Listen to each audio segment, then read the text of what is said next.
The first thing that we want to ask you is, do you think you are more often in a place where you are thinking about and feeling about money, or thinking about and feeling about not enough money? Because every subject is two subjects: what is wanted and absence of it. And so you can answer that question by knowing if you feel optimistic or worried, if you feel eager or angry, or eager or frustrated. In other words, you can tell by the way you feel whether you're thinking about money in the way the source within you is thinking about it for you, or whether you're thinking about it in a different way. Now, here's another way that you could look at this. We know, if you've been listening to us at all, you've heard every bit of that before, so no new news there. We're going to keep talking until you hear some new news, because until you find another way of looking at this, nothing's going to shift in you. And unless something shifts, then your experience can't change. So that's what we do. We keep coming at it from another direction and another direction and another direction until suddenly you have an understanding, and then you feel different. And when you feel different, then you attract different. And when you attract different, then you experience different manifestations. So that's the whole objective here in this really important topic. For a long time, we've been talking to you that creation is about asking, source answering, and you letting the answer in. Step 1, 2, 3. Asking's easy, isn't it? The more delicious life is, often the more things that you want to experience in it, the more experiences you want to have. So the asking part is not a hard part. When you don't have enough of something, you know that you want more. Source recognizes every time you ask. Now, here's an important thing that you may not have heard us say before about this step 2. Source knows what you're asking for, and only has a vibration about what you are really asking for. So this is interesting. When you feel like you don't have enough money, and it causes you, just for a moment, to send off a rocket, I would like more money, meaning I want more freedom, I want more experience. Your inner being becomes the essence of the freedom and the essence of the experience. Your inner being extracts from that vibrational, contrasting experience what you do want, because that's what your inner being does. Your inner being never focuses on the drama or the trauma or the trouble or the lack, ever. So from your synthesis of life, you've never heard us say that before, have you? From your synthesizing of life, you are emitting pure desires that your inner being is recognizing, focusing on, and taking as inner being point of attraction. Now, do you accept there's you and your inner being? Do you accept that your inner being is offering a vibration, and that law of attraction is responding to your inner being's vibration, just like law of attraction is responding to yours? So when you ask for more prosperity, your inner being immediately becomes the equivalent of more prosperity. But if you don't immediately become the equivalent of prosperity vibrationally, as in being optimistic or anticipation, then there's a vibrational difference between you and your inner being, and that's when you feel doubt or fear or worry or jealousy or anger or whatever those feelings around money often are. So the good news here is that your inner being has become more prosperous every time life has caused you to seek more prosperity. But you've got to find some way of syncing up with the way your inner being feels about this. And when you do, now there's no contradiction in your vibration. There's no tug of war going on. Now you and your powerful inner being are standing in the eye of the vortexual hurricane that law of attraction is causing around you, and more money is coming to you. But in your anticipation, positive anticipation, you're letting it in. You're not keeping it out. Now that's just the law-based explanation of how the money comes to you. Now another way that we are wanting to explain this to you is that when you feel good, you're in sync with your inner being. And when you're in sync with your inner being, that means you're in what we're calling the receptive mode of what your inner being has already amassed and attracted. So if you can accept the prosperity that your inner being already is, then you can be the receptive translator of that vibrational prosperity into the manifestation of what you want. We wrote a book called Getting into the Vortex because we wanted to make this vibrational version of you something that felt more real to you, because you can't see it or hear it or smell it or taste it or touch it. This non-physical aspect of you that exists, that is attracting the things that you are asking for to this specific vibrational context that you now have ready access to. This is a reality, but because you can't translate it yet through your eyes and ears and so on, then you often see absence of money rather than presence of money, even though there is a vibrational presence of money. So then you say, and we don't blame you, we get what you're saying, Abraham, how do I turn these thoughts to things? Because I can't spend the idea of money. Well, we understand that, but where does anything come from? Everything comes out of the vortex. You are a lovely bunch of people on this planet, and you are trucking no resources in from other planets. And yet your economy continues to expand. Where is it coming from?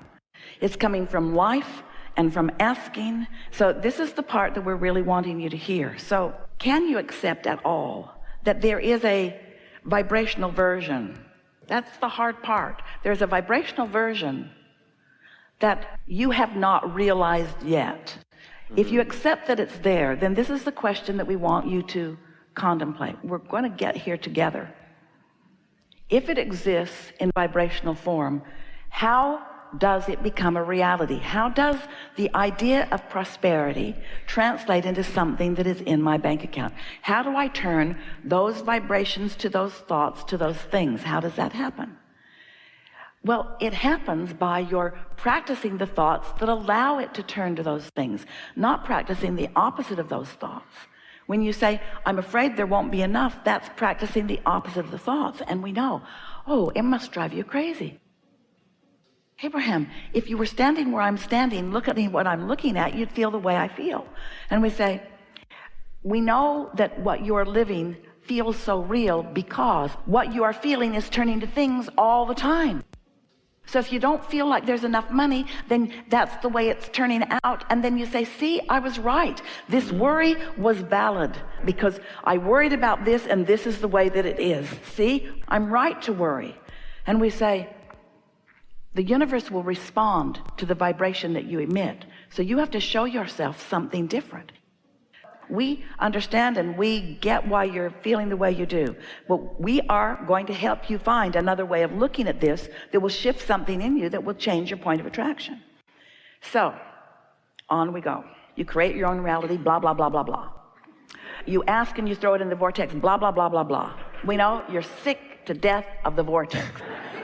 But now, here the prosperity is in the vortex. How are you going to translate into your experience the prosperity that we promise you, blah, blah, blah, blah, blah, is there? How are you going to get it out? How are you going to be the realizer of it?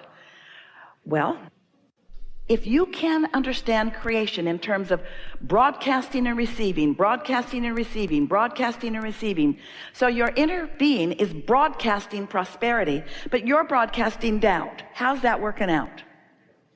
You've got to line up with the frequency that your inner being is broadcasting. So that's the first big question that we want to put to you. Do you believe that through your life, you have created a vibrational version of your prosperity and that your inner being stands holding it, knowing it, being it, and broadcasting it?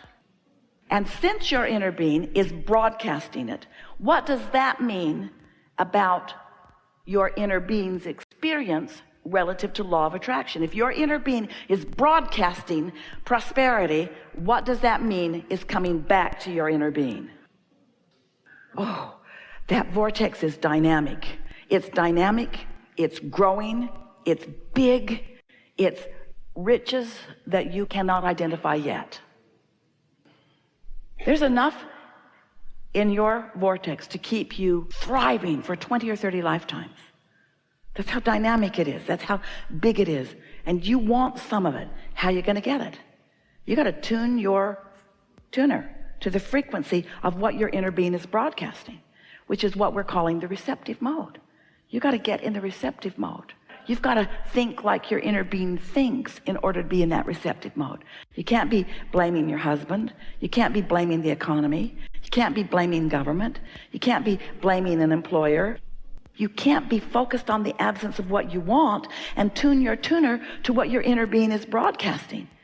And your inner being is not going to change its broadcast to match yours ever. Your inner being is going to stand in your prosperity. You got to find a way to be there too. So let's talk about you being in the receptive mode. So the receptive mode means you've got your tuner set for something. And if you're walking around in this world like most people, what you're observing is what's causing you to set your tuner. Esther set her tuner from a telephone call she received just for a moment until she realized she'd done it, and then she said, uh-oh, gotta go. And then she did something about setting her tuner differently. You see what we're getting at? Money's the hardest thing, really, because that's the thing that you've been worried about the most for the longest. And that's the thing that you've activated a bunch of vibrations about, usually, that you're not going to change overnight, but you can change them, and you must. If you want the prosperity that is due to you, you've got to cash in that vibrational currency. And the way you cash in your vibrational currency is by finding a way to line up with it, which means right here, right now, you've got to make the decision. Not right here, right now. We don't mean this is the only now. There's going to be another and another and another and another and another and another and another. But sooner or later, one of these nows that you're standing in the middle of, you've got to be willing to give up your arguing for your limitations.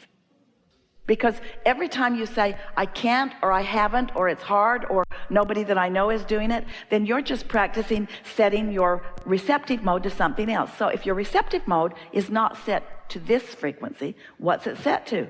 This one? This one, this one, this one, this one. There's plenty of frequencies, just like on your radio stations and your vehicles. There's lots of different frequencies. It's endless. That dial is long and endless. You can set it to anything along the way. So how do you know where you've set it? How do you know where you've set your tuner? Two ways: how you feel and what's happening. And both are good ways to know. So if prosperity isn't flowing in incredible abundance to you, knowing what's in your vortex as we do, you got your tuner set in a screwy way. And the reason that you do, it's usually for a couple of reasons. One is the habit of just observing what is. What is compelling. We know that it is. Bills are compelling. When they come, they get your attention. We know that what you're observing is compelling. The other reason that you often set your tuner differently than we would like you to is because you still don't believe in the vortex. You don't believe in the vortex reality in the same way that you believe in the bank account reality. The bank account reality is just more obvious. Everybody, including your banker, your credit card holders, they all believe in your current reality. Your credit score believes in your current reality. In other words, there's so much to observe that believes in your current reality. And your current reality does not mean diddly squat, because that is what's temporary. That's what's temporary. That changes, changes, changes. And we'd like to say to you that the true earning that you're doing is not what you're doing through your action. The true earning that you're doing is what you're doing with your vibrational balance. It's your vibrational balance. And you got to know that. You've got to know that, because look at the difference in what people around you are receiving in terms of money. You can't explain it through their action, can you? You've all got the same 24 hours in a day, and you're all limited to that degree of what you can do, and yet the difference in what people are receiving is enormous.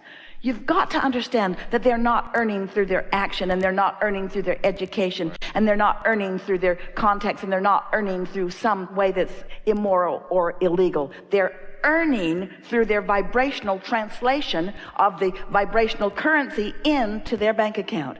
You earn with your attitude. You earn with your mood. That's how you do it.